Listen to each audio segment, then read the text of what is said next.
அசோகா ஹல்வா செய்கிறதுக்கு ஒரு டம்ளர் பாசிப்பருப்பு எடுத்து வச்சுருக்கிறேன்.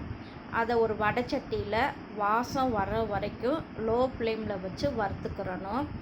ஒரு குக்கரில் ஒரு டம்ளர் பருப்புக்கு 3 டம்ளர் தண்ணி எடுத்து வச்சுருக்கிறேன். அந்த பருப்பை சேர்த்து குக்கரை மூடி வச்சு 4-5 விசில் குழைய வேக வச்சு எடுத்துக்கிறணும். பருப்பு குழையலாட்டினா மிக்சியில் அடித்து எடுத்துக்கிறலாம். ஒரு வடைச்சட்டியில் 1 ஸ்பூன் நெய் ஊற்றி 4-5 முந்திரியை வறுத்து எடுத்துக்கிறலாம்.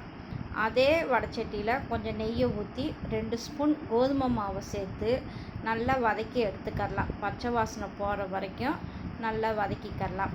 நல்லா வதங்கி வந்த உடனே வேக வச்ச பாசி பருப்பையும் சேர்த்து அதையும் நல்லா வதக்கி எடுத்துக்கிறலாம். கட்டி இல்லாமல் கைவிடாமல் கிளறணும்.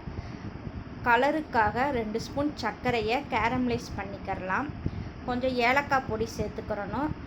1 டம்ளர் பருப்புக்கு 1 டம்ளர் சர்க்கரை சேர்த்துக்கிறலாம். அப்பப்போ கிளறி விட்டுக்கிட்டே இருக்கணும். நெய் அப்பப்போ ஒவ்வொரு ஸ்பூனாக ஊற்றிக்கிறணும். கேரமலைஸ் பண்ண சர்க்கரையை சேர்த்துக்கிட்டு நல்லா கிளறி எடுத்துக்கிட்டே இருக்கணும்.